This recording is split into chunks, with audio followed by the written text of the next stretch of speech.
qui se passe dans votre cœur? Qu'est-ce qui se passe dans votre vie intérieure? Vous savez, aujourd'hui et toute cette semaine, nous allons parler de l'importance d'un cœur pur et comment il influe sur notre relation avec Dieu et avec les autres. Je sais que vous allez être bénis.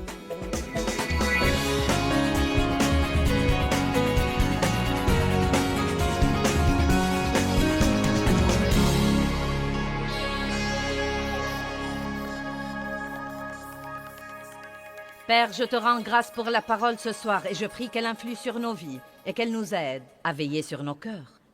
Si j'étais montée en chair ce soir sans vous dire ce que je vais enseigner et que je vienne vous dire « J'ai appris cette semaine que j'ai une maladie de cœur », tout le monde aurait dit « Oh !» Mais la vérité est que j'ai vraiment une maladie de cœur et vous aussi. Chacun de nous dans cette salle ce soir a une certaine maladie de cœur. Et chaque fois que je vais chez le médecin et que je me fais faire un bilan de santé, il me fait un examen du cœur. Et je crois que les chrétiens doivent vraiment examiner leur cœur beaucoup plus souvent. Car c'est étonnant, honnêtement et sincèrement, c'est vraiment étonnant ce que nous faisons les choses machinalement et continuons à faire la chose chrétienne que nous faisons.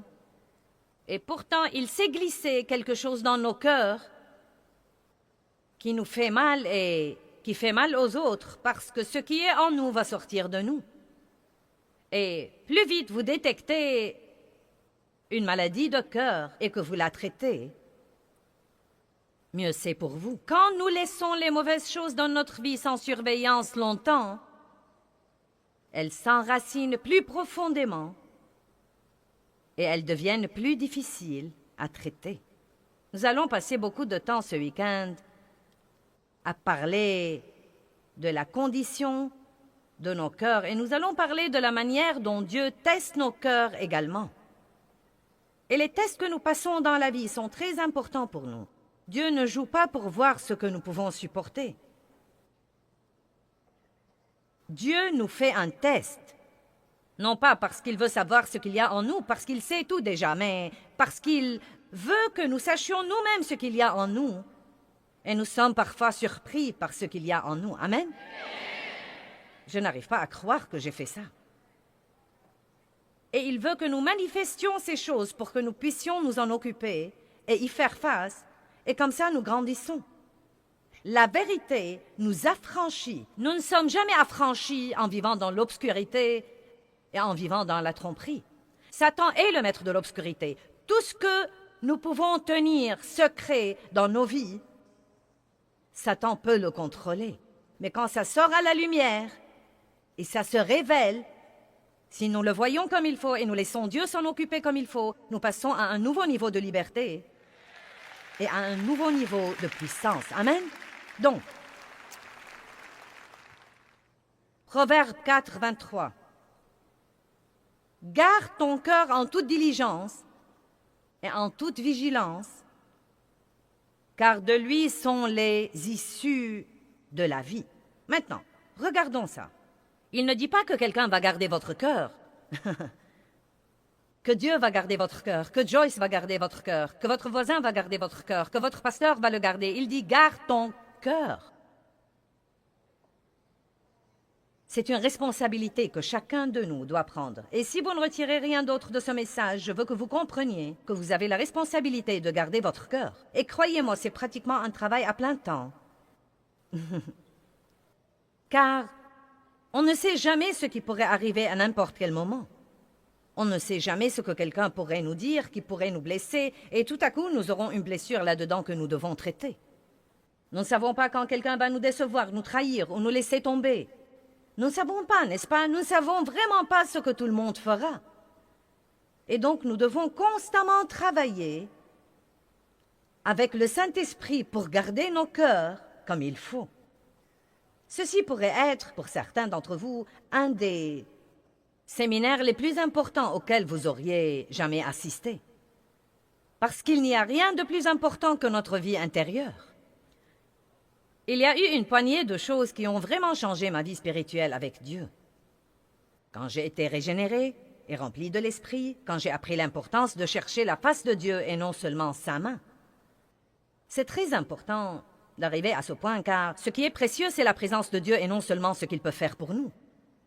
C'était important pour moi, mais une autre de ces choses était la vie intérieure. Apprendre que ma vraie vie est en fait la vie qui est en moi. Le saviez-vous? Ce n'est vraiment pas... La vie n'est pas vos circonstances. La vie n'est pas la maison que vous habitez, ou le travail que vous avez, ou l'argent que vous avez à la banque, car vous pouvez avoir tout ça et être très malheureux. Le monde est plein de gens riches et malheureux.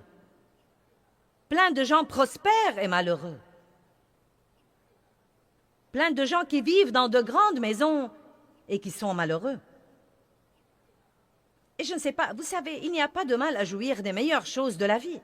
Dieu veut vous bénir, mais ce n'est pas votre vraie vie. Votre vraie vie, c'est la vie qui est en vous. Et c'est étonnant ce que vous pouvez être heureux au milieu des pires circonstances possibles et combien vous pouvez être paisible au milieu du désarroi qui sévit dans le monde aujourd'hui si vous savez garder votre cœur dans la condition qu'il faut. Quelqu'un peut dire amen à ça? Matthieu 5:8 dit « Bienheureux ceux qui ont le cœur pur, car ils verront Dieu. » J'aime ça. Dieu vous parle si vous gardez votre cœur pur. Vous voulez les secrets de Dieu? Gardez votre cœur pur. Bienheureux ceux qui ont le cœur pur, car ils verront Dieu. Ceci ne veut pas nécessairement dire le voir de vos propres yeux, mais vous expérimenterez la présence de Dieu.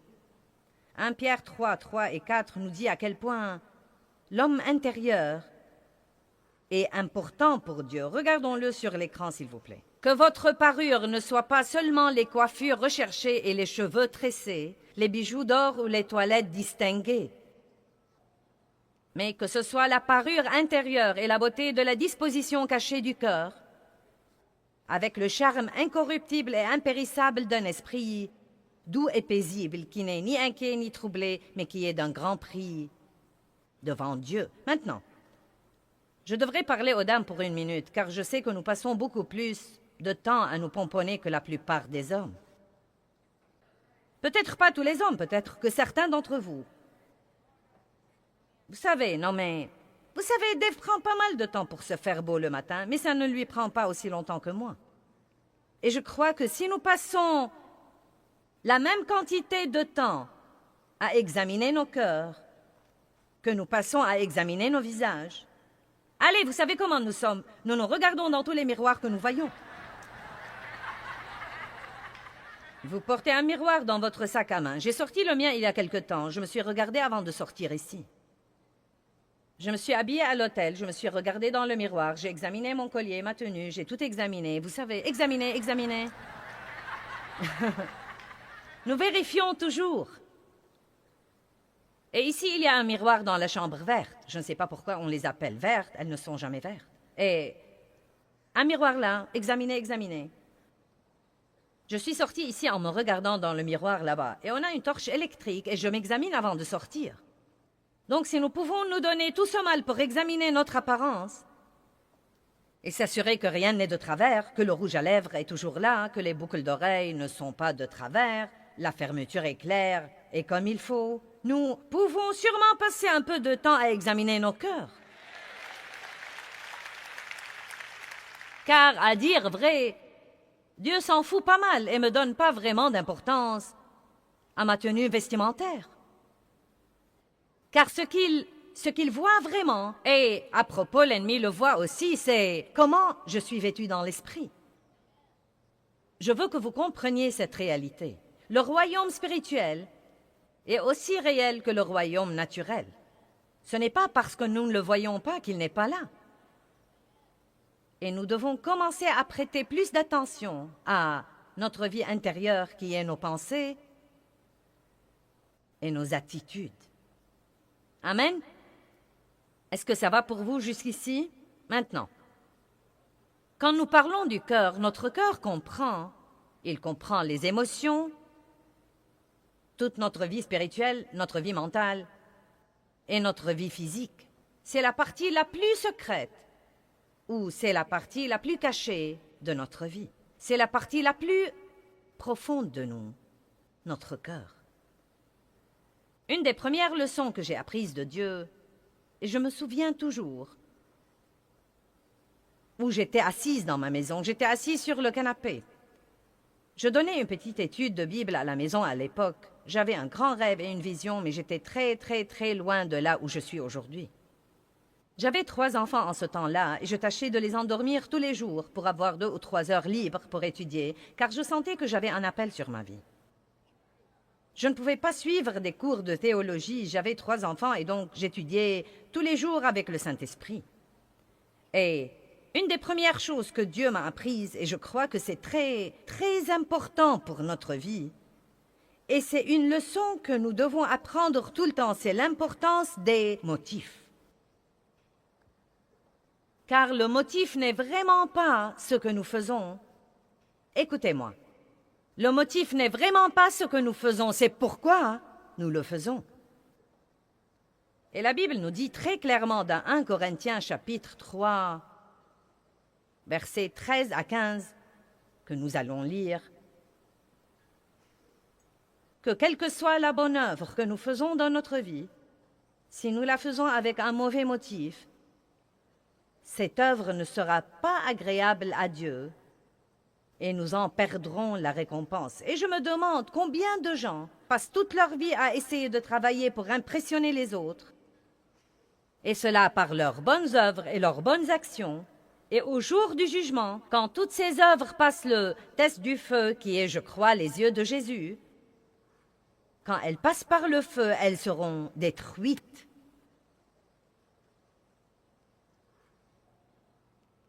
« 1 Corinthiens 3, 13.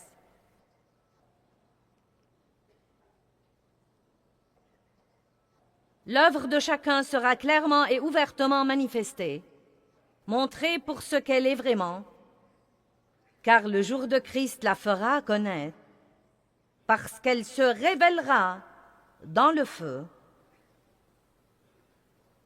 et le feu éprouvera et jugera le caractère et la valeur de l'œuvre de chacun. Et si l'œuvre bâtie par quelqu'un sur ce fondement, qui est le produit de ses efforts, subsiste au test, il recevra sa récompense. Mais si l'œuvre de quelqu'un est consumée sous le test, il subira la perte de tout, il perdra sa récompense, bien que lui, il sera sauvé, mais seulement quand quelqu'un qui a passé au travers du feu. Nous ne sommes pas sauvés à cause de nos œuvres, car notre salut est basé sur la grâce et la miséricorde de Dieu et le sang répandu de Jésus-Christ. Mais nous aurons des récompenses au ciel pour nos œuvres qui sont faites ici sur terre, mais seulement celles qui sont pures, seulement celles qui sont faites pour une bonne raison. Maintenant, quelles seraient certaines des mauvaises raisons? Eh bien, Matthieu 6 nous donne un petit aperçu. Il dit: « Quand vous priez, entrez dans votre chambre la plus privée, dans un endroit comme le cabinet, et priez. Que vos prières soient en secret pour que votre Père céleste vous récompense en public. » Il ne dit pas qu'il ne faut pas prier en public, mais il dit que c'est mauvais de prier pour être vu.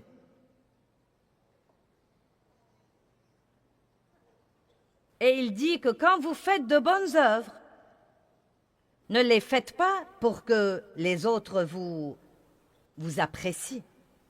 Et si nous sommes tous très honnêtes, et l'honnêteté avec soi-même est la pilule la plus dure à avaler. Quand vous venez à un message comme ça, je sais que vous pensez déjà à tous ceux que vous auriez voulu qu'ils soient là. Vous vous dites: « Oh mince alors! Si un tel était ici, ou si je pouvais faire venir mon fils ici, si je pouvais faire venir mon mari ici ce soir. » La bonne nouvelle est que vous êtes ici. Dieu vous a fait venir ici, et ceci est pour vous. C'est très facile de faire face à la vérité de quelqu'un d'autre. Ce n'est pas très facile de faire face à notre propre vérité. Mais si nous pouvons le faire, nous pourrons passer à un nouveau niveau. Donc si nous sommes honnêtes avec nous-mêmes, nous devons admettre que, au moins jusqu'à ce que nous apprenions mieux, et il faut pas mal de matchs de catch avec Dieu pour apprendre mieux, nous voulons nous impressionner les uns les autres. N'ayez pas l'air si innocent. N'essayez même pas ça avec moi. Vous avez tous fait comme ça. Je suis arrivée pendant les 3 dernières années à la conclusion que nous ne saurons jamais ce qu'est la liberté jusqu'à ce que nous n'ayons plus besoin de nous impressionner les uns les autres.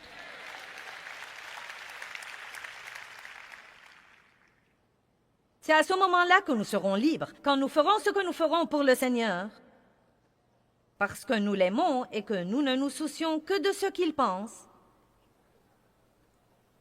et que nous ne nous laissons pas entraîner par ce que tous les autres pensent de ce que nous faisons. Donc nous devons commencer. Si nous voulons jamais que notre cœur soit juste, nous devons commencer par comprendre les motifs. Et je suggère que vous preniez quelque temps cette semaine pour vous réunir avec vous-même. Prenez rendez-vous sur votre agenda.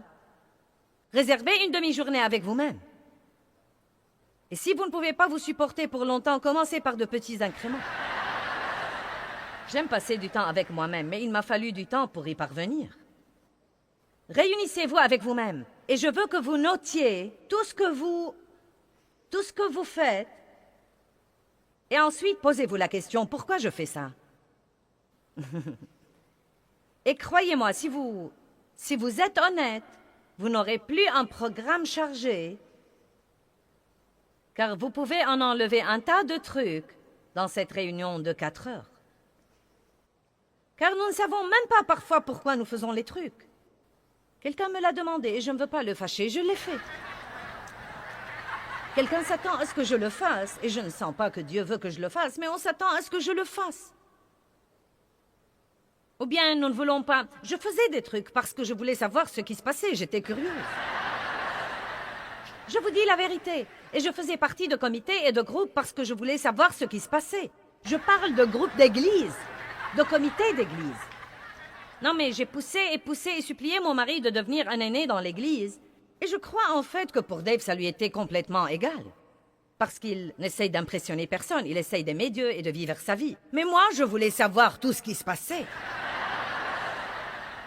Je voulais qu'il assiste aux réunions des aînés pour rentrer à la maison et tout me raconter.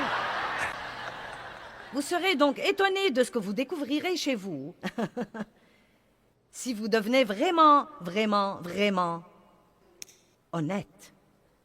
Écoutez-moi, un jour j'étais dans un institut de beauté et c'était à l'époque où tout le monde portait ses pins de Jésus en diamant fantaisie. Quelqu'un se rappelle les pins de Jésus en diamant fantaisie? Quelqu'un en a toujours? Bien.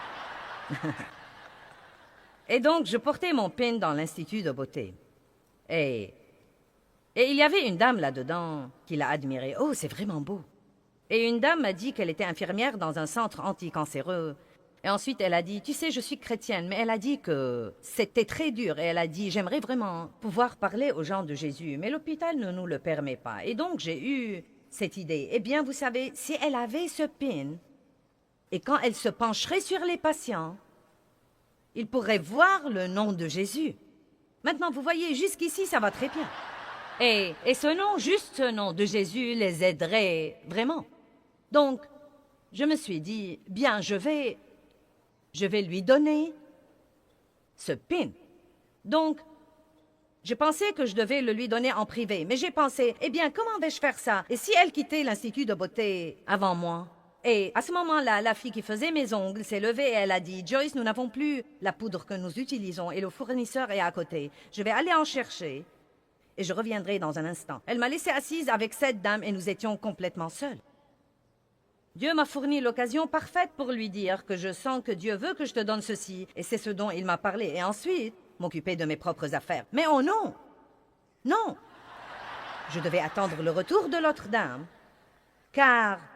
j'avais ce débat dans ma pensée. Eh bien, vous savez, il lui serait très utile de me voir donner ce pin et elle comprendrait sûrement que le don fait partie de la vie chrétienne et ceci pourrait l'aider à donner. J'étais vraiment une femme si charnelle et si stupide. Et quand j'ai quitté le magasin, Dieu m'a dit, j'espère que tu as aimé ça car c'est toute la récompense que tu auras. Ensuite, je me suis rendu compte. C'était charnel, charnel, charnel, charnel. Et je suis sûre que vous n'avez pas besoin de réfléchir longtemps pour trouver quelques trucs comme ça dans votre vie. Nous voulons être vus. Nous voulons être remarqués, nous voulons être appréciés, nous voulons être remerciés. Nous voulons que quelqu'un nous applaudisse et nous récompense. Et tout ceci est très bien si Dieu vous le donne. Mais si vous trichez pour l'avoir, vous perdez.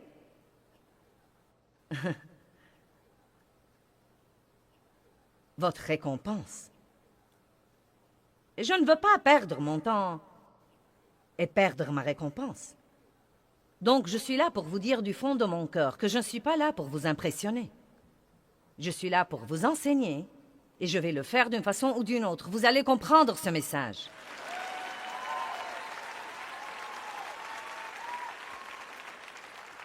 Maintenant, nous allons commencer à parler des différentes maladies de cœur. La première maladie de cœur dont je veux vous parler est la dureté de cœur. La Bible a en fait beaucoup à dire d'un cœur dur. Hébreux 3, 7, 8.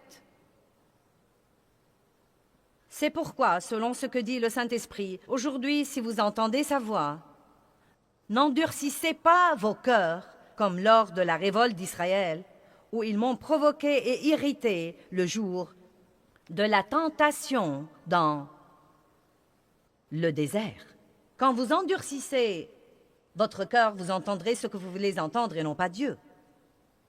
En l'endurcissant et en ne réagissant pas à la voix de Dieu, vous aurez l'audition sélective. Vous serez atteint de la surdité spirituelle. Et vous voulez toujours que Dieu vous parle et... Il vous parle, mais vous ne voulez pas entendre ce qu'il a à dire. Quand vous endurcissez votre cœur, il vous sera difficile d'avoir la foi enfantine et de croire vraiment Dieu. Il est très important de garder un cœur tendre devant Dieu. Nous avons chanté un cantique qui dit « Brise mon cœur avec ce qui brise le tien ». Et je crois que nous devons demander à Dieu d'attendrir nos cœurs. Et j'ai pensé à l'attendrissement du cœur. Et il y a 2 moyens pour avoir ceci. Et l'un d'entre eux est beaucoup plus préférable à l'autre.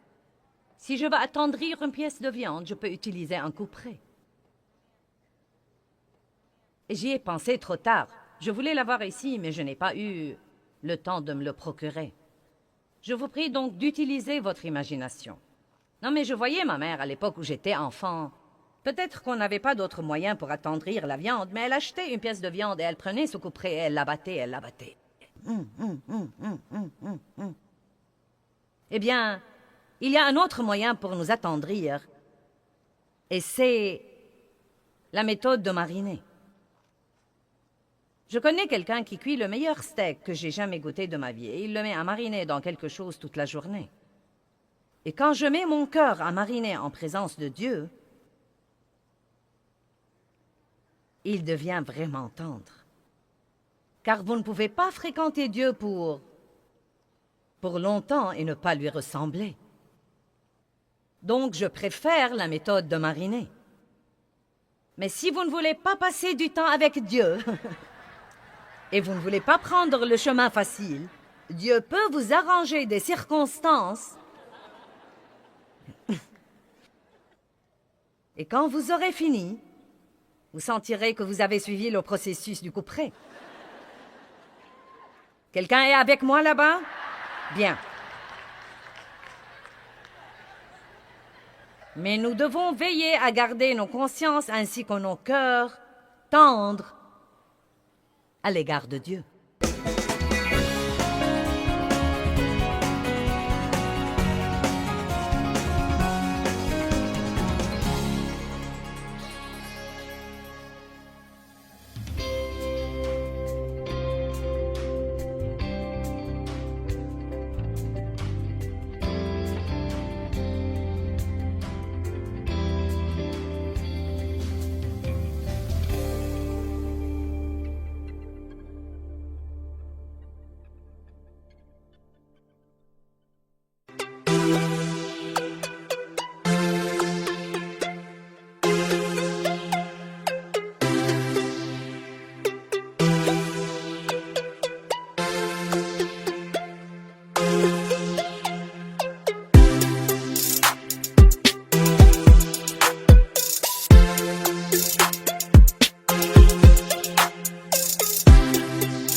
xa quê hương bao năm tháng qua, nhưng trong trái tim không bao giờ xa. Lời mẹ ru con hiu hiu trẻ mùa lụt nước lũ bắt cá giữa đường biển trời.